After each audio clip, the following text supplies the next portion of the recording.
នៅក្នុងដំណើរជីវិតរបស់មនុស្សម្នាក់ៗការមានផ្ទះសម្បែងផ្ទាល់ខ្លួន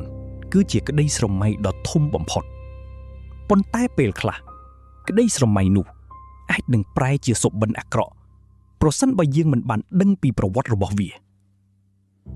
ព្រឹត្តិការណ៍ដ៏រន្ធត់នេះបានកើតឡើងនៅក្នុងទសវត្សរ៍ឆ្នាំ1990នៅលើទឹកដីខេត្តកំពង់ឆ្នាំងជាប់នឹងដងផ្លូវជាតិមួយកន្លែងមានប្តីប្រពន្ធវ័យក្មេងមួយគូគឺលោកសុភ័ក្រនិងអ្នកស្រីធីរីពួកគាត់ទើបតែរៀបការថ្មីថ្មោងហើយចង់ស្វែងរកទិញផ្ទះមួយខ្នងដើម្បីចាប់ផ្ដើមជីវិតគ្រួសារផ្ទាល់ខ្លួន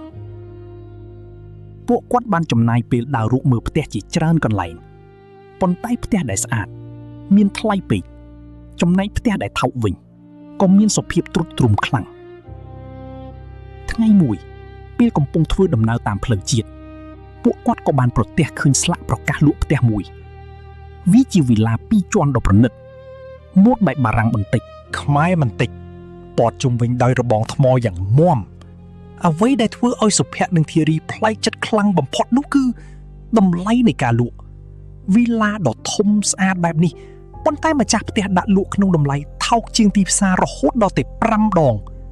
ម្ចាស់ផ្ទះចាស់គឺជាបុរសវ័យចំណាស់ម្នាក់ដែលមានទឹកមុខស្លេកស្លាំងនិងភ្នែករិចរិចដូចមនុស្សមិនបានដេកជាច្រើនយប់នៅពេលសុភ័ក្រសួរនាំពីហេតុផលនៃការលក់ថោកបែបនេះបុរសចំណាស់នោះគ្រាន់តែឆ្លើយកាត់ខ្លីៗថាខ្ញុំត្រូវបញ្ញត្តិយកលុយទៅបរទេសបើពេញចិត្តមិនបាច់តថ្លៃទេអាចរើអីវ៉ាន់ចូលនៅថ្ងៃស្អែកបានភ្លាមដោយសារតែក្តីលោភលន់ចង់បានផ្ទះស្អាតនិងការគិតខ្លីប្តីប្រពន្ធទាំងពីរបានយល់ព្រមទិញភ្លាមដោយមិនបានស៊ើបសួរប្រវត្តិដីឬប្រវត្តិផ្ទះនោះពីអ្នកភូមិឡើយនៅថ្ងៃដែលពួកគាត់រើអីវ៉ាន់ចូលធីរីមានអារម្មណ៍ប្លែកខ្លាំងណាស់ផ្ទះវីឡានេះត្រូវបានបិទទ្វារចោលជាយូរមកហើយប៉ុន្តែនៅពេលបើកទ្វារចូលទៅខាងក្នុងផ្ទះស្អាតបាតគ្មានធូលីដីសូម្បីតែមួយគ្រាប់គ្មានសម្បុកបាក់សីឬសម្បុកសត្វពីងពីងឡើយវាហាក់ដូចជាមានមនុស្សម្នាក់ទៅតែមកបោកសម្អាតនិងដុសខាត់វាយ៉ាងស្អាតមុនពេលពួកគាត់មកដល់តែប៉ុន្មាននាទីអញ្ចឹងនៅពេលពួកគាត់រៀបចំអីវ៉ាន់នៅខាងមុខផ្ទះសុភ័ក្របានកលេចទៅឃើញអ្នកភូមិ2-3នាក់ឈរមើលពីចម្ងាយខ្សែភ្នែករបស់អ្នកភូមិទាំងនោះមិនមែនជាការស្វាគមន៍អ្នកជិតខាងថ្មីទេប៉ុន្តែជាខ្សែភ្នែកដែលពោពេញដោយភាពភ័យខ្លាចអាណិតអាសូរនិងការងឿងឆ្ងល់ប៉ុន្តែដោយសារជាប់រវល់រៀបចំផ្ទះសុភ័ក្រក៏មិនបានដៅទៅសួរនាំអ្វីឡើយ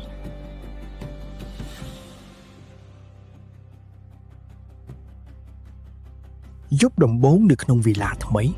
បរិយាកាសនៅជុំវិញផ្ទះប្រែជាស្ងាត់ជ្រងំខ្យល់អាកាសនៅខាងក្រៅក្តៅសក់ស្អប់ប៉ុន្តែនៅក្នុងផ្ទះវីឡានេះបែរជាមានភាពត្រជាក់ស្រេបខុសពីធម្មតាម៉ោងប្រហែល12រំលងអធ្រាត្រខណៈពេលដែលប្តីប្រពន្ធទាំងពីរកំពុងតែលង់លក់ក្នុងដំណេកស្រាប់តែមានសំឡេងមួយបានដាស់ពួកគេឲ្យភ្ញាក់ស្រាប់ស្រាប់ស្រាប់វាជាសំឡេងជើងមនុស្សដើរឡើងចុះនៅជាន់ខាងលើសំឡេងនោះដើរពីបន្ទប់មួយទៅបន្ទប់មួយរួចក៏ដើរមកឈប់នៅចំពីលើដំបូលបន្ទប់ដេករបស់ពួកគេសុភ័ក្រភ្ញាក់ឡើងទាំងអារម្មណ៍ងងុយដេកគាត់គិតថាក្នុងផ្ទះប្រហែលជាមានចោរលួចចូលទើបគាត់ទាញដំបងឈើមួយយ៉ាងមាំរួចដើរឡើងទៅជាន់លើថ្នមនាំផ្ទះទាំងមូលងងឹតឈឹងមានតែពន្លឺព្រះច័ន្ទខ្សោយបាញ់ចូលតាមបង្អួចសុភ័ក្រដើរទៅដល់ទ្វារបន្ទប់ជាន់លើដែលជាប្រភពនៃសំឡេងគាត់ដកដង្ហើមធំរួចធាក់ទ្វារបើកភ្លាមផាំងប៉ុន្តែនៅខាងក្នុងបន្ទប់នោះគឺទទេស្អាតគ្មានមនុស្សគ្មានរបស់របរអ្វីទាំងអស់អ្វីដែលគួរឲ្យខ្លាចគឺខ្យល់នៅក្នុងបន្ទប់នោះត្រជាក់ខ្លាំងរហូតដល់ថ្នាក់សុភ័ក្រអាចដកដង្ហើមចេញជាផ្សែងគាត់គិតថាខ្លួនឯងប្រហែលជាច្រឡំឬត្រចៀកកៅទើបដើរត្រឡប់មកដេកវិញចូលមកដល់យប់ទី2ព្រឹត្តិការណ៍កាន់តែប្លែកនិងរន្ធត់ជាងមុននៅម៉ោងប្រហែល2ភ្លឺធីរីបានភ្ញាក់ដឹងខ្លួនដោយសារតែធំក្លិនក្រអូបឈួលវាជាក្លិនផ្កាម្លិះដ៏ក្រអូបប៉ុន្តែមួយសន្ទុះក្រោយមកក្លិនផ្កាម្លិះនោះបានប្រែជាក្លិនឆ្អាស់ខ្លាំងដូចជាក្លិនឈាមស្រស់និងក្លិនសាកសពស្អុយរលួយធីរីភ័យពេញខ្លួននាងព្យាយាមដាស់ប្តីប៉ុន្តែសុភ័ក្របែរជាលង់លក់ដេកលក់ដកដង្ហើមធំហាក់ដូចជាត្រូវបានគេសង្កត់សង្កន់ភ្លាមនោះ ធារីបានក៏លេចទៅមើលចុងជើងរបស់នាងនៅក្រោមពន្លឺព្រះច័ន្ទស្រអាប់នាងបានឃើញស្ត្រីម្នាក់សក់វែងអន្លាយធ្លាក់ចុះមកបាំងមុខស្លៀកពាក់ឈុតបុរាណពណ៌សក្រម៉ៅឈរថ្មឹងនៅចុងគ្រែស្ត្រីនោះបានងើបមុខឡើងយឺតបង្ហាញឲ្យឃើញមុខមាត់ដ៏ស្លេកស្លាំងភ្នែកទាំងពីរខ្វៀលខ្មៅងងឹតគ្មានប្រកេវភ្នែកឡើយទឹកភ្នែករបស់នាងដែលហូរចុះមកគឺពណ៌ក្រហមស្រស់ដូចជាឈាមស្ត្រីនោះបាននិយាយមកកាន់ធារីដោយសំឡេងខ្សឹបស្អកប៉ុន្តែឮច្បាស់ពេញត្រចៀកថាចេញទៅទីនេះមិនមែនជាកន្លែងរបស់អ្នកទេចេញទៅមុនពេលហួសពេលធារីភ័យពេកក៏ស្រែកហើយសន្លប់បាត់បង់ស្មារតីទៅព្រឹកឡើងធារីបានប្រាប់រឿងរ៉ាវទាំងអស់ទៅកាន់សុភ័ក្រប៉ុន្តែសុភ័ក្រជាមនុស្សមិនសូវជឿលើរឿងអរូបីទើបគាត់លួងលោមប្រពន្ធថាមកពីអូនផ្លៃកន្លែងដេកទើបយកសັບប្តីផ្ដាស់បែបនេះកុំគិតច្រើនអីទោះជាយ៉ាងណាពួកគាត់ទាំងពីរចាប់ផ្ដើមមានអារម្មណ៍ថារាងកាយចុះខ្សោយខ្លាំងធ្ងន់កញ្ចឹងកនិងត្រជាក់ខ្នងជានិច្ចហាក់ដូចជាមានវិញ្ញាណអ្វីមួយកំពុងតែតោងទាមនិងជញ្ជក់យកធម៌ពលជីវិតរបស់ពួកគាត់យប់ទី3បានឈានចូលមកដល់យប់នេះបរិយាកាសខុសប្លែកពីយប់មុនមេឃចាប់ផ្ដើមឡើងខ្មៅងងឹតខ្យល់ព្យុះបោកបក់យ៉ាងខ្លាំងធ្វើឲ្យដើមឈើជុំវិញផ្ទះបន្លឺសំឡេងក្រាកដូចសំឡេងមនុស្សយំមិនយូរប៉ុន្មានភ្លើងអគ្គិសនីនៅក្នុងផ្ទះក៏បានដាច់ងងឹតឈឹងម៉ោង 2 ភ្លឺសំឡេងមួយបានធ្វើឲ្យសុភ័ក្រនិងធារីភ្ញាក់ឡើងព្រមគ្នាវាមិនមែនជាសំឡេងជើងដើរទៀតទេប៉ុន្តែវាជាសំឡេងមនុស្សនិយាយគ្នាអ៊ូអែសំឡេងសើចកក់ក្អឹកនិងសំឡេងចានឆ្នាំងប៉ះគ្នាដូចជាមានគេកំពុងរៀបចំពិធីជប់លៀងដ៏ធំមួយនៅជាន់ខាងក្រោមមិនតែប៉ុណ្ណោះពួកគាត់បានឃើញពន្លឺភ្លើងពណ៌លឿងទុំភ្លឺផ្លេតចេញពីខាងក្រោមផ្ទះភាយឡើងមកលើសុភ័ក្រចាប់ផ្ដើមដឹកធ្វើឲ្យដើមឈើជុំវិញផ្ទះបន្លឺសំឡេងក្រាក់ដូចសំឡេងមនុស្សយំមិនយូរប៉ុន្មានភ្លើងអគ្គិសនីនៅក្នុងផ្ទះក៏បានដាច់ងងឹតឈឹងម៉ោង 2 ភ្លឺសំឡេងមួយបានធ្វើឲ្យសុភ័ក្រនិងធារីភ្ញាក់ឡើងព្រមគ្នាវាមិនមែនជាសំឡេងជើងដើរទៀតទេប៉ុន្តែវាជាសំឡេងមនុស្សនិយាយគ្នាអ៊ូអែសំឡេងសើចកកនិងសំឡេងចានឆ្នាំងប៉ះគ្នាដូចជាមានគេកំពុងរៀបចំពិធីជប់លៀងដ៏ធំមួយនៅជាន់ខាងក្រោម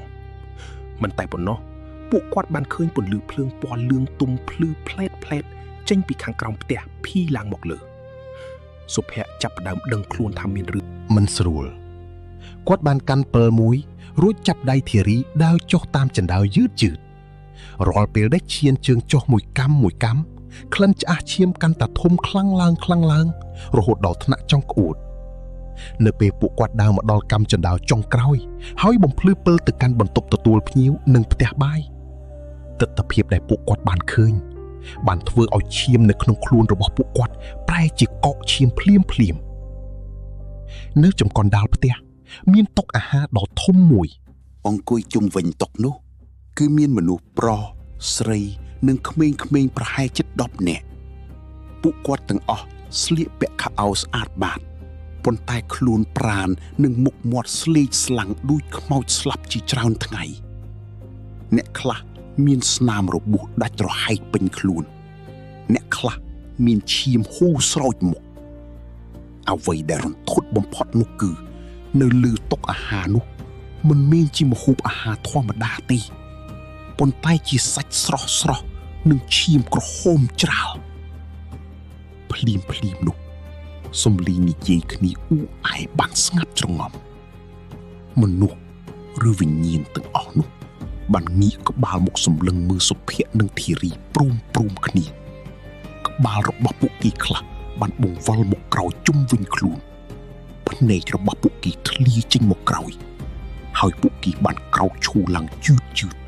រួចហោះសំដៅមកលងពាត់ប្តីប្រពន្ធទាំងពីរតាំងបញ្ចេញសំឡេងស្រែកយំលីឡំនឹងសំឡេងសោចដ៏គួរឲ្យព្រឺក្បាល សុភ័ក្រនិងធីរីភ័យខ្លាំងពីរហូតដល់លេងដឹងខ្លួនសន្លប់បាត់ជើងធ្លាក់ចុះទៅលើដីមួយងឹតឈឹងប្អូនប្រុសប្អូនស្រីភ្ញាក់ឡើងហេតុអីបានជាមុខឌីកនៅទីនេះសំឡេងបុរសចំណាស់ម្នាក់បានដាក់សុភ័ក្រនិងធីរីឲ្យបើកភ្នែកឡើងវិញ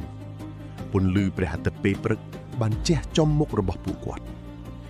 បានញីភ្នែកហើយក្រឡេកមើលជុំវិញខ្លួនទាំងស្រឡំកាំងពួកគាត់មិនមែនកំពុងដេកនៅក្នុងបន្ទប់ឬនៅលើកម្រាលឥដ្ឋនៃផ្ទះវីឡាដ៏ប្រណិតនោះទេប៉ុន្តែពួកគាត់កំពុងតែដេកនៅលើដីវាលស្រែដ៏ទទេស្អាតមួយដែលពោពេញដោយស្មៅខ្លាំងនិងដីហុយរបស់របរសម្លៀកបំពាក់និងកាបូបលុយរបស់ពួកគាត់ត្រូវបានកូរចោលនៅលើដីក្បែរនោះចំណែកឯផ្ទះវីឡា2ជាន់ដ៏ស្អាតបាតដែលពួកគាត់បានទិញនិងចូលរស់នៅរយៈពេល3ថ្ងៃកន្លងមកនេះបានរលាយបាត់រូបរាងគ្មានសល់សូម្បីតែគ្រឹះផ្ទះជញ្ជាំងថ្មឬរបងក៏រកមិនឃើញឡើយវាមានតែដីទទេនិងដើមឈើធំមួយដើមតែប៉ុណ្ណោះបុរសចំណាស់ដែលជាអ្នកភូមិម្នាក់ជិះរទេះកាត់នោះបានប្រាប់ការពិតដ៏គួរឲ្យរន្ធត់ថាកន្លែងដែលក្មួយឯងដេកនេះកាលពីសម័យសង្គ្រាមជាវីឡារបស់សេដ្ឋីម្នាក់ប៉ុន្តែត្រូវក្រុមទាហានចូលមកប្លន់និងសម្លាប់រង្គាលមួយគ្រួសារទាំងយប់រួចដុតផ្ទះនោះកំទេចចោលគ្មានសល់ព្រលឹងរបស់ពួកគាត់មិនទាន់ទៅចាប់ជាទេព្រោះតែការឈឺចាប់និងគំនុំជារៀងរាល់ឆ្នាំវិញ្ញាណទាំងនោះតែងតែរួមគ្នាបង្កើតជារូបភាពផ្ទះវីឡាជំរូបភ្នែកដ៏ស្អាតមួយដើម្បីបោកប្រាស់មនុស្សឲ្យចូលទៅរស់នៅរួចជញ្ជាក់យកថាមពលជីវិតអ្នកភូមិនៅទីនេះគ្មាននរណាហ៊ានដើរកាត់ទីនេះទេនៅពេលយប់អ្នកភូមិបានបន្តទៀតថាផ្ទះវីឡាដែលក្មួយឯងឃើញកាលពីម្សិលមិញវាមានពិតមែនសម្រាប់ភ្នែកក្មួយប៉ុន្តែនៅពេលព្រលឹងខ្មោចទាំងនោះលេងចង់ឲ្យឃើញវាក៏រលាយបាត់ដូចផ្សែងហាក់ដូចជាចោលបាត់តាំងពីម្សិលមិញអញ្ចឹងលឺបែបនេះសុភ័ក្រនិងធីរីភ័យឡើងតក់ស្លុតលែងគិតពីផ្ទះសម្បែងអីវ៉ាន់ឬលុយកាក់ដែលបានបាំងទៅឲ្យមេខ្យល់ខ្មោចនោះទៀតហើយពួកគាត់បានប្រមូលរបស់របរដែលនៅសល់រួចរត់ចាក់ចេញពីទឹកដីនោះទាំងមិនងាកក្រោយមកប្តីប្រពន្ធទាំងពីរបានធ្លាក់ខ្លួនឈឺជាទម្ងន់អស់រយៈពេលជាច្រើនខែទម្រាំតែអាចជាសះស្បើយពីជំងឺភ័យខ្លាចនេះរឿងរ៉ាវនេះបានคล้ายជាមេរៀននិងជារឿងរ៉ាវដំណាលដ៏ល្បីល្បាញប្រចាំខេត្តកំពង់ឆ្នាំងរហូតដល់គេដាក់រឿងនេះថាវីឡាចោលម្សិលមិញដែលរំលឹកមនុស្សគ្រប់គ្នាថាកុំគិតចង់បានរបស់ណាដែលល្អពេកឬថោកខុសពីធម្មតាព្រោះរបស់ទាំងនោះអាចជារបស់ជំរកភ្នែកដែលនាំទៅរកសេចក្តីស្លាប់